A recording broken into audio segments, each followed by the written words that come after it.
Hej og velkommen til Vejrudsigten. Mit navn er Thomas. Mit det er Emil. Og Yes.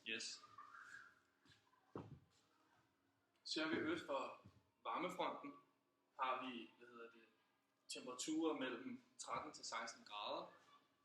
Vi har en vind fra en sydøstlig retning, som kommer ind over Sverige her. Og så er der et stort skydække, og der er mulighed for regn, alt afhængig af hvor tæt man er på varmefronten. Yes. Så her der har vi sgu koldfronten. Som vi kan se, så ligger graderne mellem 13 og 16 grader. Og der er et forholdsvis stort skydække nogle steder, og andre steder er der et ret lavt skydække. Vinden den kommer fra en nordvestlig retning, og der er sgu risiko for tordenbyer og nogle steder også bare byer. Så det er godt at tage regntøjet på, hvis I skal ud, eller hvis det bare blive inden døre. Yes. Så har vi varmeudsigten. Der er temperaturer helt op til 25 grader, for eksempel hernede i London. Omkring Danmark, der har vi temperaturer fra 20 til 23 grader, med en vind fra en sydvestlig retning. Der er et lavt skydække, og der er ikke regn.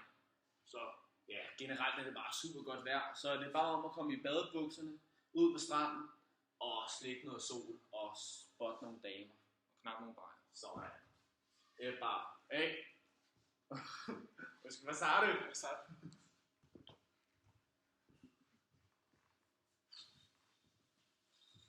Ja, det var sgu Emil 6.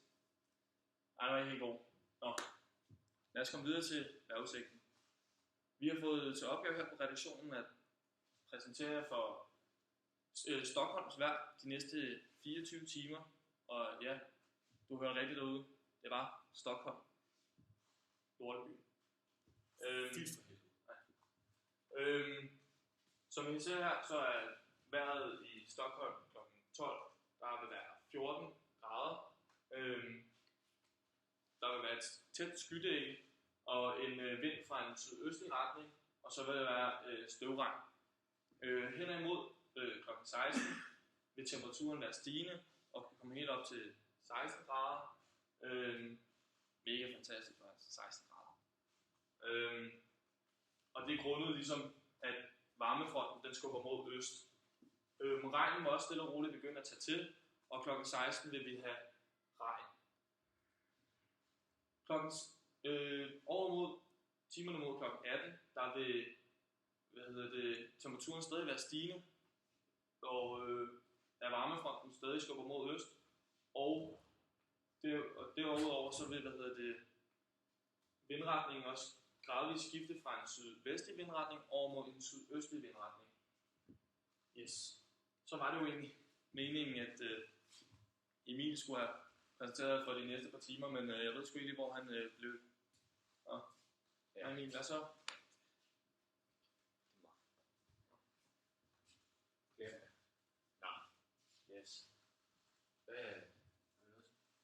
Ja, vi var jo lige i gang med at præsentere Stockholm. Jeg nåede her til kl. 18. Så. Okay, yes. Fra kl. 18 til 23 vil Stockholm befinde sig i varmesektoren, derfor have opholdsvejr. Det her det skyldes, at skydækket det vil lette meget, så skydækket er meget lavt. Derudover er der ingen nedbør, og graderne de vil stige og kan muligvis nå helt op til 22 grader, hvilket vil være formidabelt. Ja, fuck den. Vind den vil komme ned fra en sydvestlig retning og medbringe en masse luft ned fra det varme land. Så igen, fuck svenskerne. Det siger simpelthen danskernes vejr. Ja. Det er vi rigtig glade for. Nej, bare svensker generelt. Men jeg er i Stockholm. På med badebuksen. Og så bare ud og have en fest. Finder nogle lækre gist. Skide godt. Ud og lave nogle svenske flikker. Ja. Yes. Ved 23-tiden, der vil koldfronten passere Stockholm, hvilket medfører, at temperaturen vil falde ned mod en 13 grader. Skydækker det kan tage til, og der vil være risiko for tordenbyer. Vindretningen vil ændre sig fra sydvestlig retning op mod en nordvestlig retning. Og i perioden fra kl. 01 til 12, der vil temperaturen ligge stabilt mellem en 13 til 15 grader, og der vil være risiko for enkelte byer. Skydækket det vil klare op, og vindretningen den vil komme fra en nordvestlig retning.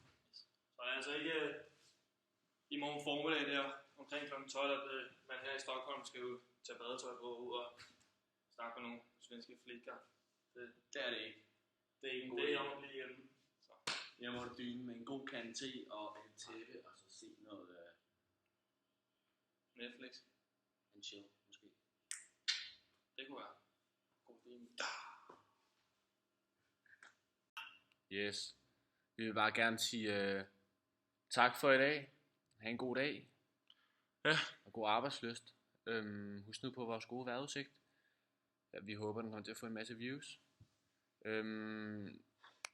Nu regner jeg da kraftigt med det vores film, der blev vist i klassen. Så til alle jer andre elever, vi elsker jer. Det gør vi sgu. Og vi er kede af, at det ikke var jeres film, der blev vist. Men der skal jo være en vinder, ikke? Og det blev os.